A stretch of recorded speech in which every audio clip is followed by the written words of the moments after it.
को लाल किला और दिल्ली के अन्य जगहों पर जिस तरह से हिंसा और उपद्रव संगठित किया गया था, उसमें दीप सिद्धू नामक एक शख्स का प्रमुख भूमिका था।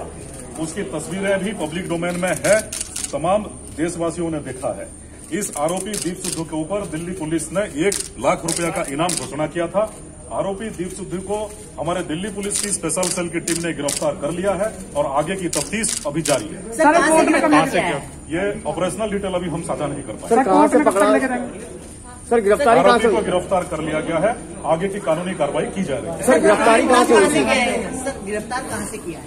ऑपरेशनल डिटेल अभी साझा नहीं कर रहे हैं। फिलहाल के लिए आरोपी को गिरफ्तार कर लिया गया है और आगे की कानूनी कार्रवाई। उसमें दीप सिद्धू नामक एक शख्स का प्रमुख भूमिका था।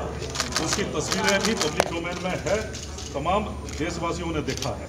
इस आरोपी दीप सिद्धू के ऊपर दिल्ली पुलिस ने 1 लाख फ्लैश नीचे किया था। आरोपी दीप सिद्धू को हमारे दिल्ली पुलिस की स्पेशल सेल की टीम ने गिरफ्तार कर लिया है और आगे की तफ्तीश अभी जारी है। सर, कहाँ से गिरफ्तार किया है? ये ऑपरेशनल डिटेल अभी हम साझा नहीं कर पाए।